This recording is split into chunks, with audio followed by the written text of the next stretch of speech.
새벽 5시. 아직 어둠이 가시지 않은 골목길에서 얇은 천 조각을 목에 두른 소녀가 걸음을 옮깁니다. 발밑에선 서리가 밝히는 소리가 작게 울렸어요. 그녀의 이름은 정순. 16살, 전쟁이 남기고 간 수많은 고아 중 하나였습니다. 공장 굴뚝에서 피어오르는 하얀 연기가 보이면 그녀는 알았어요. 이제 하루가 시작된다는 것을. 양은 도시락 공장. 그곳은 전쟁 이후 사람들에게 유일한 희망이었습니다. 배급표 한 장으로는 버티기 힘든 세상에서 따뜻한 밥 한 끼를 담아낼 수 있는 그릇을 만드는 곳이었으니까요. 정순아, 오늘도 늦었네. 공장 문을 열고 들어서자 반장 아줌마의 목소리가 들렸습니다. 정순은 습관처럼 미소를 지으며 고개를 숙였어요. 죄송해요. 하지만 그 미소 뒤엔 늘 불안이 숨어 있었습니다. 밤새 꿈속에서도 배가 고팠거든요. 꿈에서조차 밥을 먹지 못한 채 깨어나는 아침이 그녀에겐 너무나 익숙했습니다. 컨베이어 벨트 위로 쏟아져 나오는 은빛 도시락들. 그 안엔 누군가의 점심이 담길 거예요. 따뜻한 쌀밥, 김치 한 조각, 어쩌면 계란 반쪽도. 정수는 하루 종일 그 도시락들을 닦고 쌓고 포장했습니다. 손끝에선 금속 냄새가 났지만 코끝엔 늘 남의 밥 냄새가 맴돌았어요. 그녀의 도시락엔 밥 대신 보리 몇 알과 소금물만 담겨 있었으니까요. 어느 날 저녁 정수는 마지막 검수를 하다 멈춰섰습니다. 포장이 덜 된 도시락 하나. 뚜껑을 열어보니 하얀 쌀밥이 반짝이고 있었어요. 누군가 실수로 남긴 것이었죠. 그녀는 주변을 둘러봤어요. 아무도 없었습니다. 손이 떨렸어요. 그냥 한 숟가락만. 딱 한 숟가락만이라도. 그런데 그때였습니다. 도시락 뚜껑 안쪽에 뭔가 붙어 있는 게 보였어요. 작은 쪽지 하나. 그녀는 천천히 그것을 떼어냈습니다. 그리고 글씨를 읽는 순간 온몸이 얼어붙었습니다. 그만 가져가라. 다 알고 있다. 쪽지를 든 정순의 손이 바들바들 떨렸습니다. 글씨는 간단했지만 그 의미는 무겁고도 날카로웠어요. 누군가 봤다는 겁니다. 밤마다 남은 밥알을 손가락으로 긁어먹던 그 모습을, 아무도 없다고 생각했던 그 시간들을.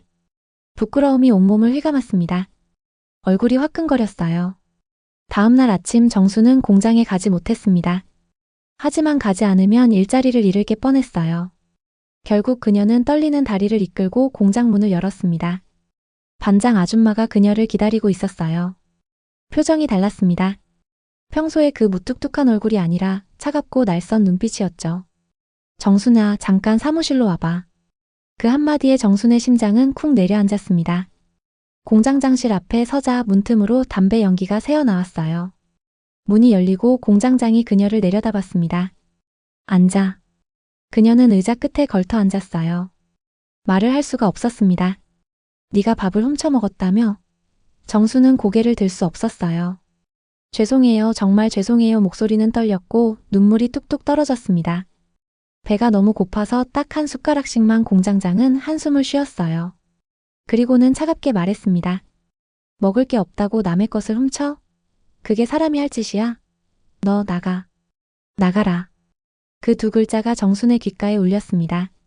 공장을 나가면 갈 곳이 없었어요. 잠잘 곳도 먹을 것도 의지할 사람도 없었습니다. 제발요, 한 번만 용서해 주세요. 다시는 안 그럴게요. 하지만 공장장은 고개를 저었어요. 믿음이 깨지면 끝이야. 나가. 공장 문을 나서는 순간 하늘에서 눈발이 흩날리기 시작했습니다. 12월의 바람은 칼날처럼 차가웠어요.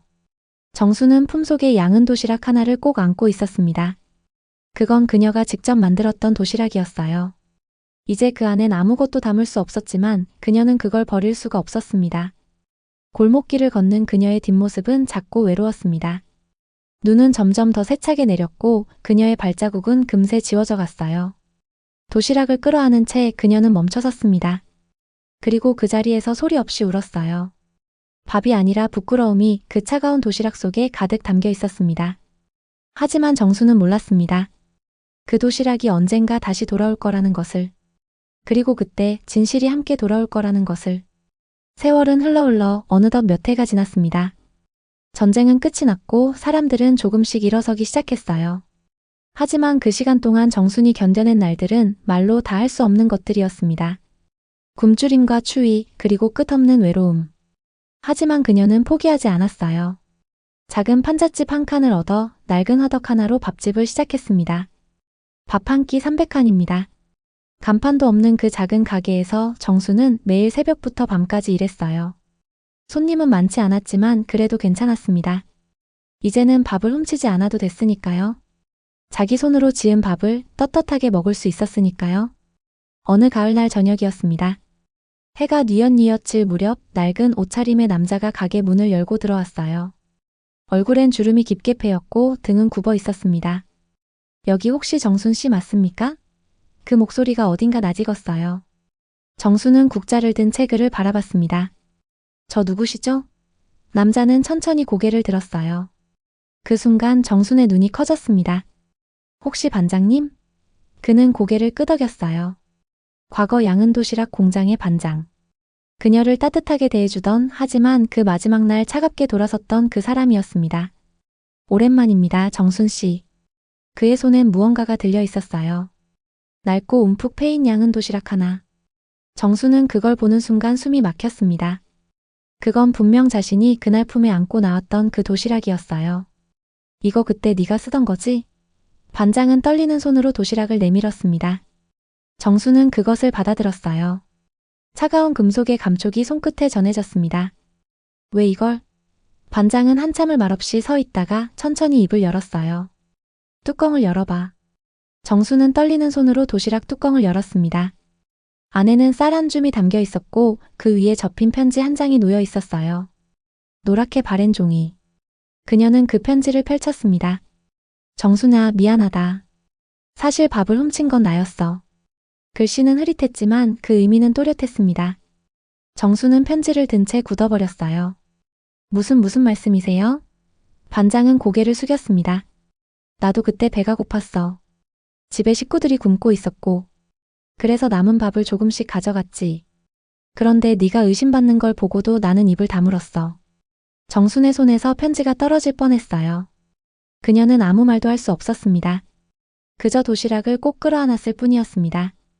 그 안에서 오래된 쌀 냄새와 함께 눈물 냄새가 났습니다. 정수는 도시락을 꼭 안은 채 한참을 서 있었습니다.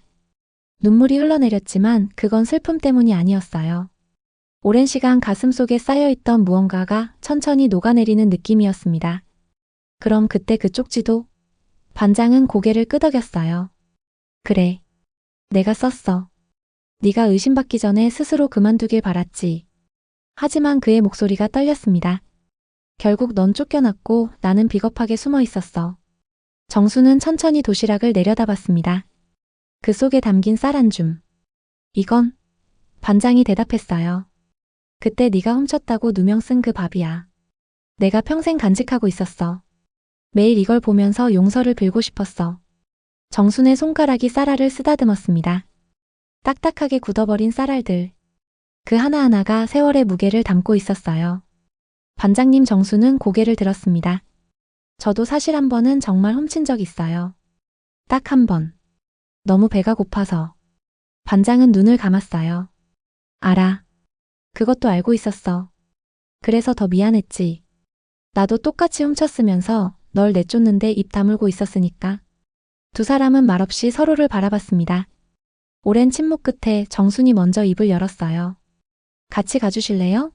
그 공장 자리에. 반장은 고개를 들었습니다. 공장이 아직? 아니요. 이젠 빈터예요. 하지만 가보고 싶어요.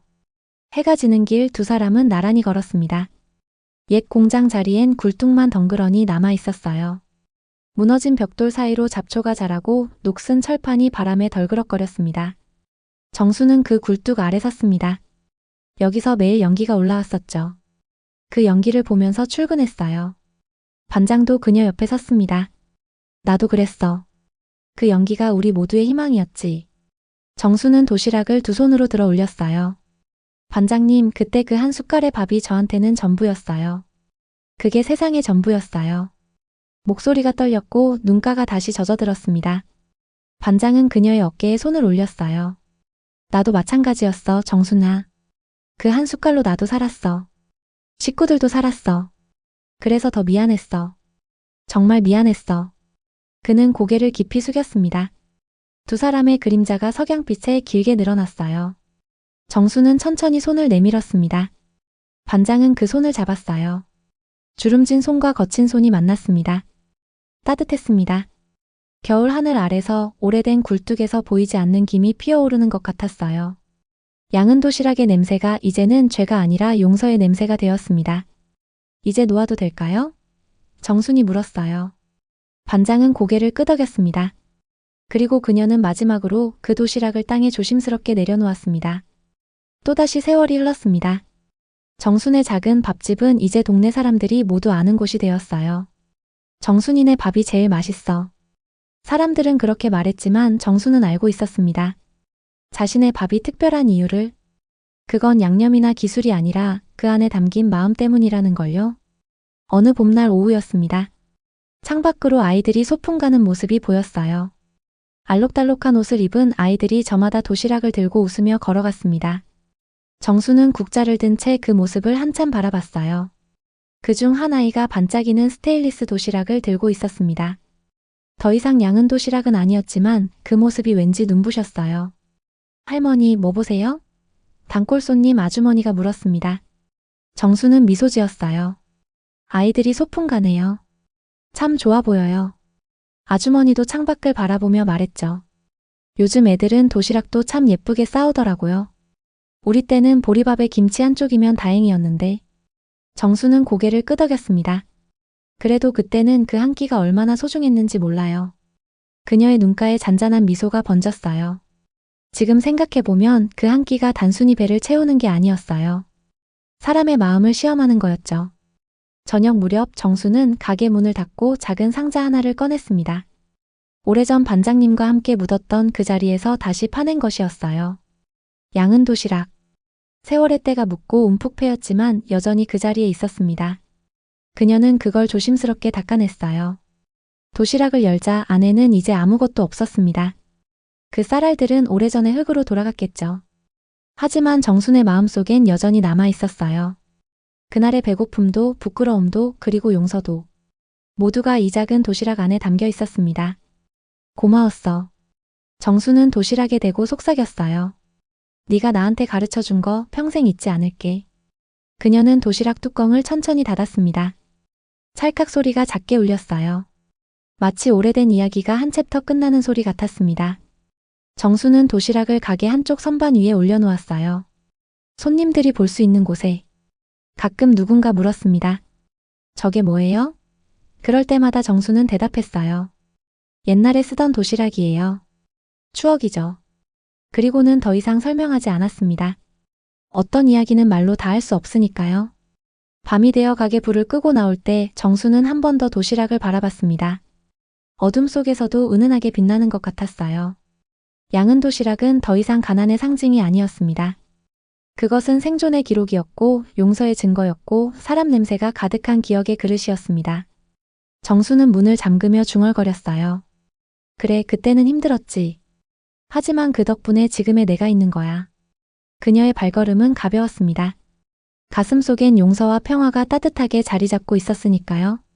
그날의 도시락이 남긴 건 죄가 아니라 진한 사람 냄새였습니다.